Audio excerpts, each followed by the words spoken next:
Hello મિત્રો, નમસ્કાર. આપણી જ કથા, આપણી જ વ્યથા. મિત્રો, આપણે એક સરસ મજાનો શ્લોક બોલીએ છીએ. અહલ્યા દ્રૌપદી સીતા તારા મંદોદરી તથા પંચકન્યા સ્મરે નિત્યમ મહાપાતક નાશનમ. આ પાંચ મહાસતીઓને જો આપણે સ્મરણ કરીએ, યાદ કરીએ, તો આપણા મહાન પાતક છે એનો નાશ થઈ જાય. પણ એની સામે કદાચ મંથરા, શૂર્પણખા, કૈકેયી આવા પાત્રોનો જો પડછાયો પણ આપણા જીવનમાં પડી જાય તો આપણું જીવન કેવું થઈ જાય એના ઘણા બધા દાખલાઓ આપણને ખબર છે. રામાયણમાં આપણે જોઈએ જ છીએ મિત્રો. તો શાસ્ત્રમાં એવું કીધું છે કે મંથરા અને શૂર્પણખાના ક્યાંય મૃત્યુ જણાવ્યા નથી. એનો મતલબ એ આજ પણ જીવે છે આપણા સમાજમાં. તો મિત્રો, ઘણી વખતે આપણા બધાના જીવનમાં કોઈક અમુક પાત્રો એવા હોય મિત્રો કે જે આપણને છાની નફરત કરતા હોય, બહારથી દેખાડો કરે અને હિતેચ્છુ અને શુભ ચિંતકના સ્વરૂપે આપણા જીવનમાં આવે.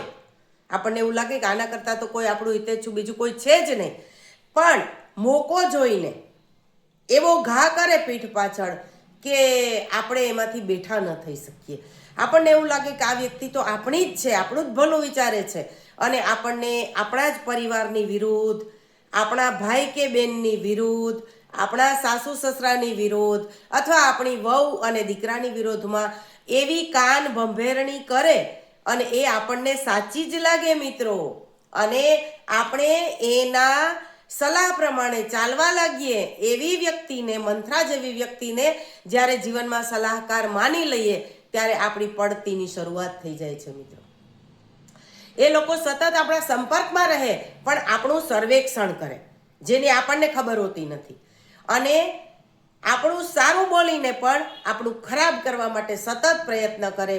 આવી વ્યક્તિથી જો આપણે સાવચેત ન રહીએ તો જીવનની અંદર એના ભયંકર પરિણામો આપણે ભોગવવા પડે છે. અને જ્યારે એ વ્યક્તિનો નકાબ ઉતરી જાય છે, આપણે એની સાચી ઓળખ થઈ જાય છે, ત્યારે આપણા જીવનમાં એટલું ખેદાન મેદાન થઈ ગયું હોય કે પછી પાછો આપણે એમાં ત્યાંથી વળી શકતા નથી.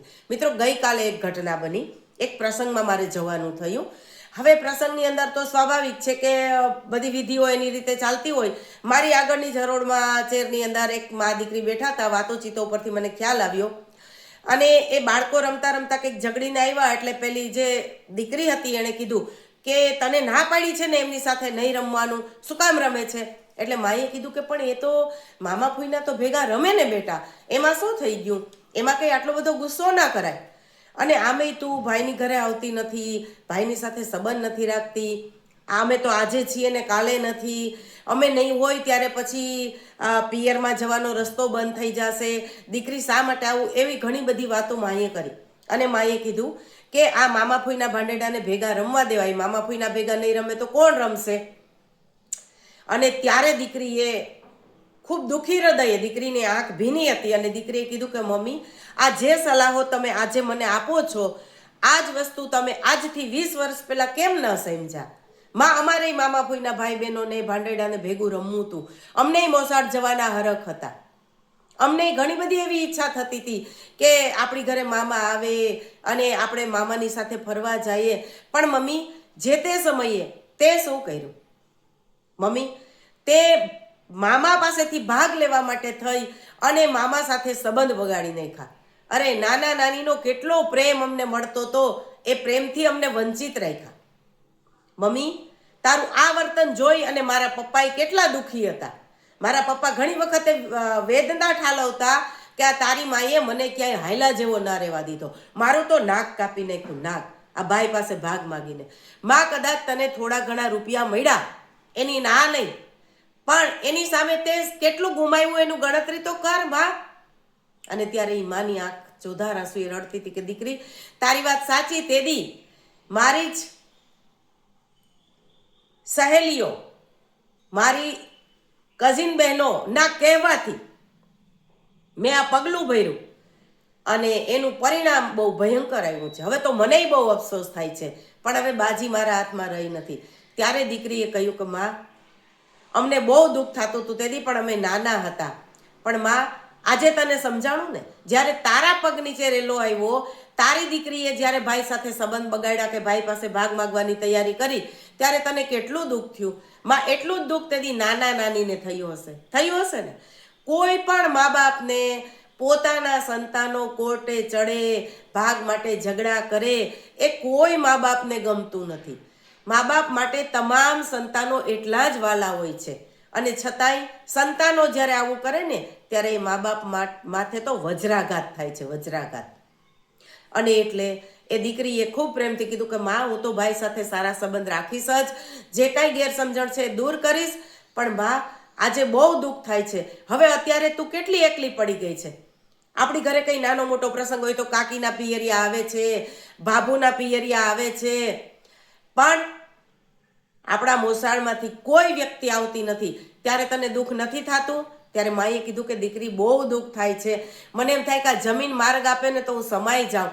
કારણ કે આપણા ઘરે જ્યારે માઠો પ્રસંગ હતો ને ત્યારે બેયના પિયરિયા આવ્યા હતા, મારા પિયરમાંથી કોઈ નહોતું આવ્યું. ત્યારે મને બહુ દુઃખ થયું હતું. ત્યારે દીકરીએ કીધું કે બસ માં, આ વસ્તુ જો આજથી 20-25 વર્ષ પહેલા તું સમજી ગઈ હોત તો આજે આપણે કેવા આનંદથી રહેતા હોત. અરે એક મુઠ્ઠી ચપટી રૂપિયાની લાઈમાં તે મામાના પરિવારને અને આપણા પરિવારને, અમારા બધાના બાળપણને કેટલું ખેદાન મેદાન કરી નાખ્યું, એની તને આજે ખબર પડી ને માં. ત્યારે માએ કીધું કે હા માં, તારી વાત સાચી છે દીકરી, આજે તું મારી માં થઈને મને શિખામણ આપે છે. પણ હું તમામ બહેનો છે એને કહું છું કે બહેનો, ભાઈ રાજી ખુશી થઈને કંઈ આપે તો ઠીક છે, આપણા માટે જે કાયદા થયા છે ને એ કાયદાના મિસયુઝ ના કરીએ. ઘરેલું હિંસાનો કાયદાનો મિસયુઝ કરી અને આપણે ખોટી ફરિયાદો કરી, સાસુ સસરા અને પતિના પરિવારના તમામ લોકોને હેરાન પરેશાન કરી અને આપણે એમની પાસેથી મોંમાયગા પૈસા લઈએ છીએ. કોઈ પણ વ્યક્તિ જ્યારે રડતા હૃદયે પૈસા આપે ત્યારે પૈસા આપણને ફળીભૂત નહીં થાય. ખોટું ના કરીએ, આપણા માટે થયેલા કાયદાનો ખોટો દુરુપયોગ ના કરીએ. એવી જ રીતે ભાઈ બહેનના ભાગ માટે જે કાયદા થયેલા છે એની જરાય ના નથી. પ્રેમથી ભાઈ આપે તો કાંઈ વાંધો નથી, પણ એનો દુરુપયોગ કરી કોર્ટ કેસ કરીને પિયરના દરવાજા તો બંધ કરશું, પણ આપણા સંતાનોની નજરમાંથી આપણે ઉતરી જશું. અને જ્યારે ઘડપણ આવશે ને ત્યારે આપણે સાવ એકલા પડી જશું. આપણા સંતાનોએ આપણને મેણા મારશે કે માં, તું તારા લોહીની ન થઈ. અરે તારા માં જેના ભાઈને પણ તે શાંતિથી ન રહેવા દીધો, તારી પાસે બીજી કઈ અપેક્ષા રાખવી? ત્યારે માત્ર ને માત્ર રડવા સિવાય આપણી પાસે બીજો કોઈ પણ ઉપાય નહીં હોય. એટલે તમામ બહેનો છે એને હાથ જોડીને વિનંતી કે મહેરબાની કરી અને આપણા જ જીવનમાં આવું ખતરનાક પરિણામ આવે એવા આપણા જ પગ ઉપર કુહાડા મારવાનો પ્રયત્ન આપણે બંધ કરી દઈએ અને શાંતિથી આરામથી જિંદગી જીવવાનો પ્રયત્ન કરીએ.